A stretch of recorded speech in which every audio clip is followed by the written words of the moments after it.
Itong nasa kaliwa, pang NMAX B1. Itong nasa kanan, MSI 125. Ayan o. Talagyan kasi ng mags. Asay mags? Inuupan. Yun. I-convert natin dito. Tapos yung bearing. Ayan o. Same. Alright. Ayan na. Nakalagay na yung pang NMAX B1 na axle sa likod. NMAX B1 yun. Tapos, gear. Pero yung gear na to, same lang din to. Pero saksak mo nga rito. Ito yung pang MXI. Yun. Saksak mo rin to.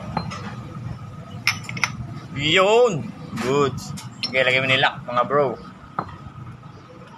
Pag nag-convert ka ng MXI na mags ng Aerox sa Aerox, ganyan lang gagawin. Papalitan na sa likod.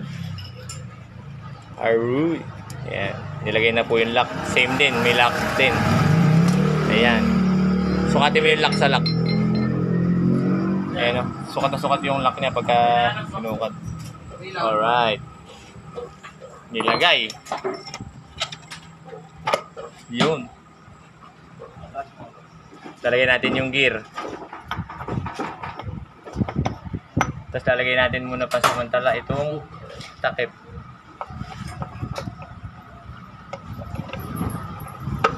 Tingnan natin clearance nung kaya atas abante mo. May bagyang-bagya na kailangang lagyan ng spacer. Pero goods. Alam mo ko 6205 washer kailangan natin diyan. Tanggalin ulit natin. Hindi, wag na pala. Kabit na pala natin yung mags. Kabit mo yung mags. Pre. Suwabing suwabe. Yan. Goods na goods.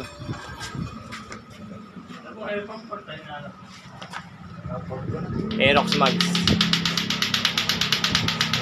Hindi yung mags na ilalagay natin. Ito. May bago siyang mags. Bagong pa pintura. Yan. Salpak lang, plug and play yung likod. Walang tatabasin.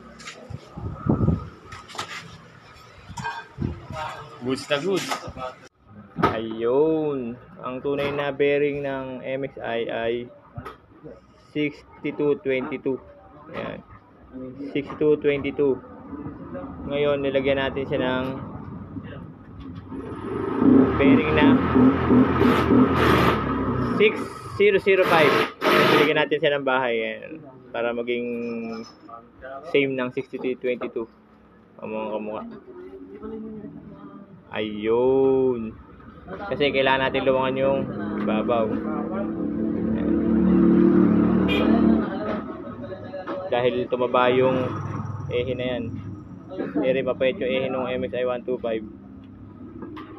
NMAX B1 taba. Kaya kailangan natin yung bilog sa gitna. Suwak.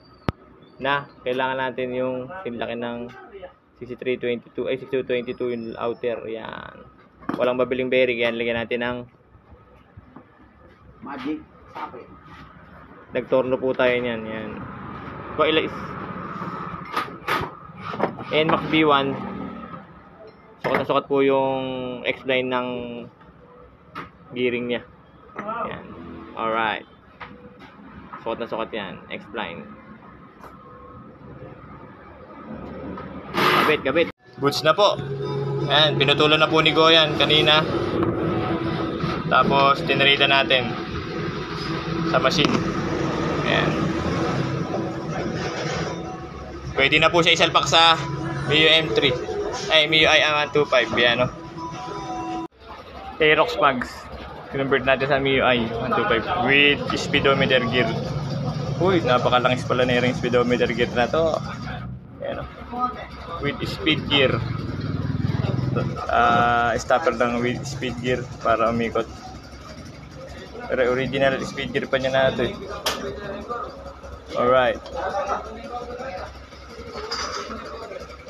Nagpa-convert nga pala ito ng mags. Ayun na po siya, kinalabasan, no? Nakakabit na po. Likod. Plug and play lang po yung likod, walang tinabas yung mags. Anytime gusto niya magpalit ng mag na panlikod saka pangharap. Ayan. Pangharap taba siyempre. Uulang na lang nito bracket. Dito na lang single bracket lang gagawin natin dito. Yung pa dito. Ayan. Hindi na natin lalagyan ng ito stay. Pwede na to para mas matatag to si Dolo. Lagay lang natin ng isip tayo na maganda rito. Sa likod. Yan, walang katabas-tabas yan. Axle nga pala ng ano to, ulitin ko, ng B1. NMAX B1 axle. Sakto-sakto dyan sa MXI 125. Nilagyan lang ng trade yung dulo, puputulin. So dito, pinutol natin. Oh. Yan. Followed by Go! Kevin Go! Yan. Kaya nga pala pinalitan natin ito dahil yung explain nito maliit. Lagyan natin mataba. Carry natin bearing, nagtorno lang din tayo, alang makuhang size talaga ng bearing para doon. Nagtorno tayong bearing, bahay bearing. Goods. Sa likod kay naman walang tinabas, kundi axle lang magdadagdag tapos tetrede dulo. Plus yung bearing, talagyan ng bahay yung bearing para lumaki ng 6005. Yan. Sa mga gusto magpa-convert, tawagan nyo lang po si Go. Go Gago! Ayan boss, okay na po yung mag-convert MXI bag ng Aerox. Alright. Magana rin speedometer nito.